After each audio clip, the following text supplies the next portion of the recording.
Hello everyone, this is PixelGameWizard and welcome back to my Let's Play of Planescape Torment with the Nameless One. And we're also with Morta and Anna. And, as I recall, last session Anna just joined us, and I think the Nameless One is going to be a little bit curious about who she is. So I'm not sure he's ready to really trust her yet. So let's start the session by having a little chat. What is it you want then? So, there are lots of questions here. Didn't I meet you in the hive before? Yeah, we know we did. Did you find anything on my body before you bought me? Tell me a bit about Farid. When Farid went to return the tribute he took from my body, he vanished for a while, then came back. But he never left Ilwyn Court. Do you know where he went? Well, that's an interesting question. Okay. Well, let's start. Where's the place you found my body? The spot where I found your body lies in the painted door, behind the painted door in the Hive Red Light District. Right, that's where she brought us. The door is on the northern street, northeast of the Smoldering Corpse Bar. Beyond the door is an alley where I found your body. Strange place is. Not many Burks go there. Alright, why is it a strange place? Some Burks with less courage than names say it's all haunted, it is. Anna spits and makes a semicircle over her heart. It's wash. Sometimes the wind blows through the alley and makes weird sighing noises, but that don't mean there's specters and haunts and the like. Alright. I had some other questions. When Farid went to return a tribute, he vanished for a while. Where did he go? Oh, aye. To hear tell, old Stuttercrutch has a stash pit somewhere close to him. It's the only reason I can see why he's set up Kip in that filthy, drafty hall, 'tis. Nothing but stinking shadows. Really? And where... and that's where he puts the tribute he gets? Aye, she squints at you. Now what are you on about? You planning to bob him? No cause... I have no cause to do such a thing. Farid's done me no harm. That's not true. Or at least we don't know if that's true. Maybe he did harm us, and we don't remember. No cause to do such a thing? No other options. After all that running around to get the sphere for him and getting next to nothing in return, I'm tempted to. Yeah, that's actually in character, so we'll go with that one. I'm warning against such a thing, I am. Farid can be daft sometimes, but he's mean as all fiends spit when he gets worked up. She frowns. And he loves his keepsakes, he does. But where would he keep it all? If he's been at the village for as long as he says, he would have amassed quite a collection. Well, Anna is silent for a moment. I know he's never left his hall to get his tribute when he needed. He wouldn't want to walk far with that lame leg of his, though.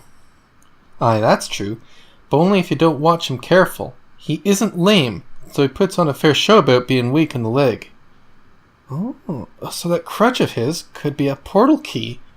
Oh, that's clever.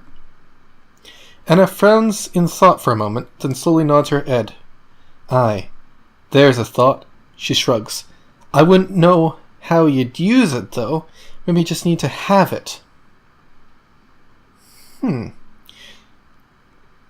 we'll find out, but I had some other questions. Can you tell me a little bit about Farid? Old Stuttercrutch? He's me da. Well, not me real da. He found me when I was a wee girl. Anna shrugs. He needed a collector to crawl into places the rest of his fat gullies couldn't squirm, so he took me under his crutch.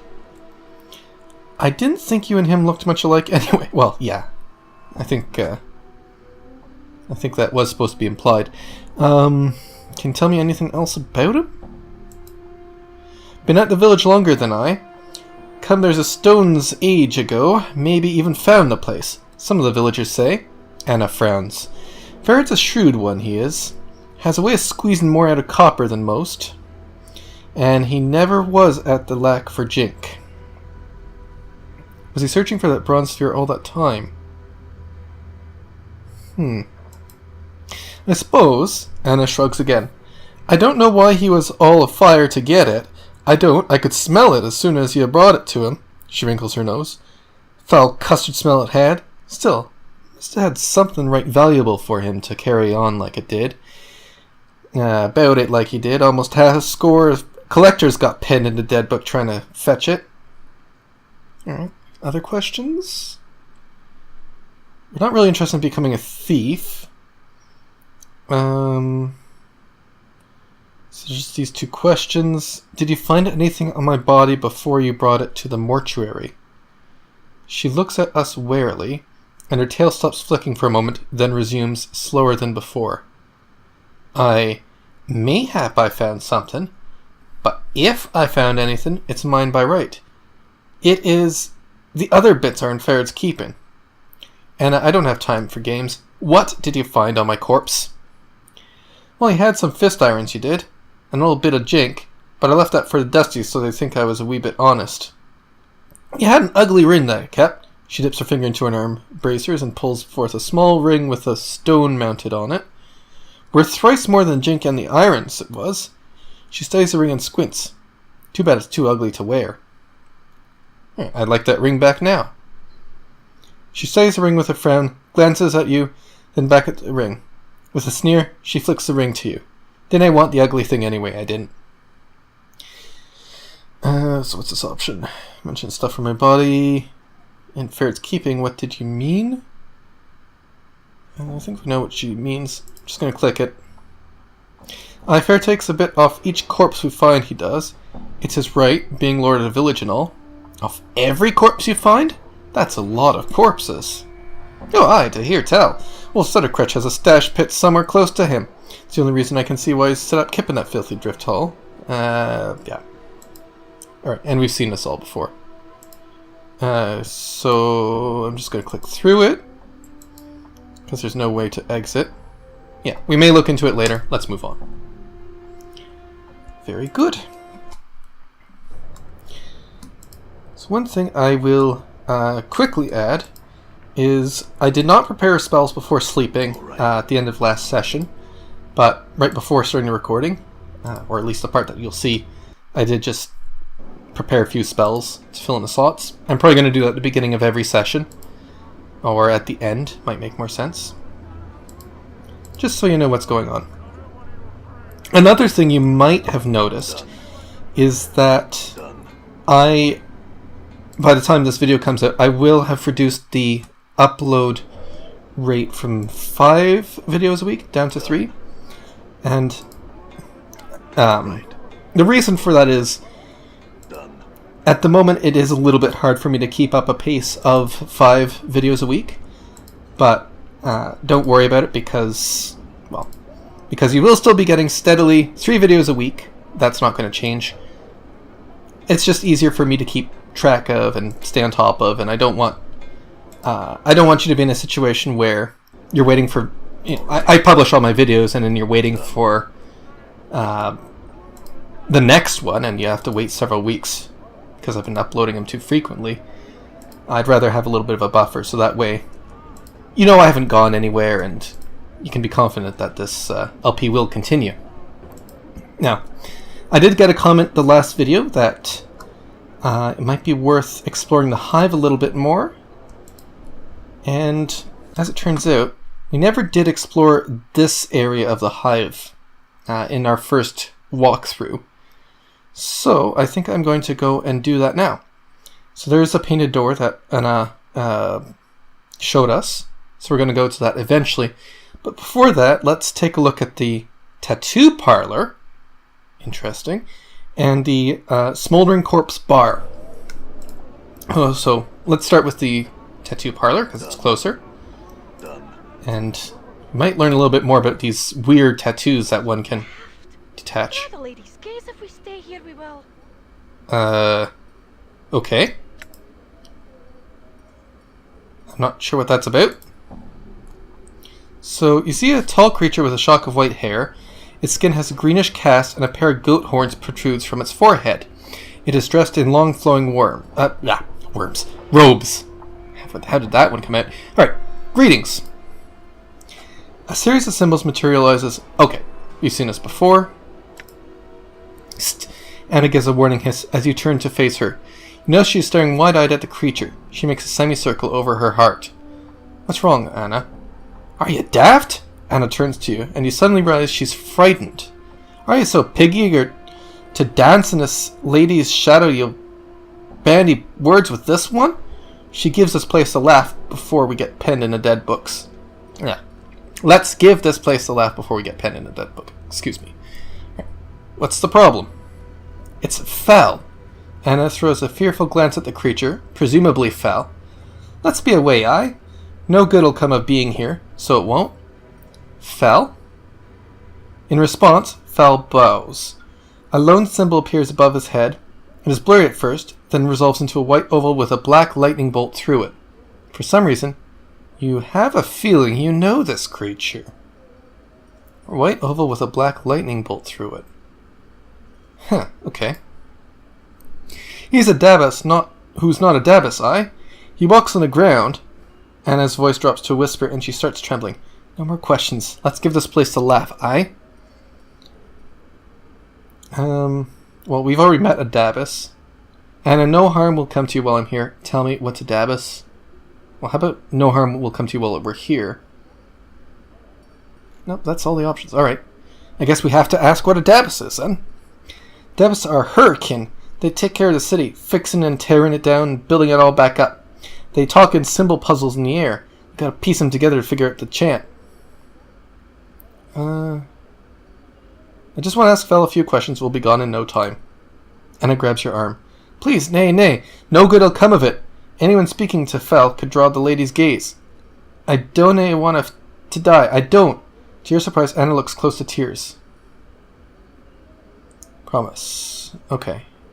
Lie to silence her crying. Anna, no harm will come to you while I'm here. I promise. I just want to speak to him for a moment. You can also promise this. No harm will come to you while I'm here. I promise. Same thing. Alright, we'll promise that no harm will come to her while we're here. For a minute, Anna just looks at you. Then something in your gaze seems to calm her. Before she steels herself. I don't know why. She shakes her head. Go on then. Talk to him. I don't care. There's undercurrent of fear in her voice. The Dabus waits patiently, its hands tucked into its sleeve. A series of symbols materialize its head, then dissipate, and a question mark appears. So, we've actually been able to read this before, as I recall. I had some questions for you. I feel like I know you. Fel bows reverently, and a stream of symbols swirl around his head, rotating clockwise and counterclockwise. Takes you a moment to translate. This is the first time and not the first time. This is the first time and not the first time you've come to this place. What? I see. I had other questions for you. Oh, I don't see how that makes any sense. This is the first time and not the first time. Do you know who I am? Another series of symbols materialize quickly and sharply into focus above Fel's head. The translation comes to you just as quickly and sharply as the symbols themselves, and as if you have translated the exact same thing many times before. Yes, but I'm not permitted to tell your story. Oh, interesting. Why not? Dated my journal. For a moment, there is no response from Fel. Then a stream of rebuses appear, as if trickling out of Fel's mind. My apologies, I cannot change the nature of a man. You can't explain why, but the last sentence sends a crawling sensation through your skull. What does that mean? The symbols that appear above Fel's almost mirror the previous stream. My apologies, I cannot say. I see. I had other questions for you then. What lies behind that curtain? You say we've met before. Do you know how I died? Oh, that sounds interesting. Fel does not respond a moment. Then slowly, menacingly, 3 symbols materialize above his head, each casting a long shadow. Shadows. Shadows? The 3 symbols swirl about each other, each leaving a faint, misty black trail about them. They take on a ragged edge like teeth and talons and multiply. Where there were 3, there is 9. 9 becomes 27, until the room is a swarm of shadows. Powers of 3. Interesting. 3, 9, 27. Many shadows. They streamed from the darkness, swarmed you, then left you to die. But you see, there's an interesting thing here. I'm not sure if this means anything, but there were 3 shadows. And then we talk about powers of 3. But we were told that we'd face 3 enemies. One a reflection of good, one a reflection of evil, and one a reflection of neutrality. So I wonder if this is related to that. Alright. Many shadows, they streamed from the darkness, swarmed you, then left you to die. Why? The shadowed symbol swirl into one, then dissolve to be replaced with a simple symbol. I do not know. Okay. What lies beyond that curtain? What is this place? Let's start with that. I'm not going to read that. I'm just going to read this. This is where I tattoo color and life upon flesh and bone. Can I see what tattoos you have? Here we go.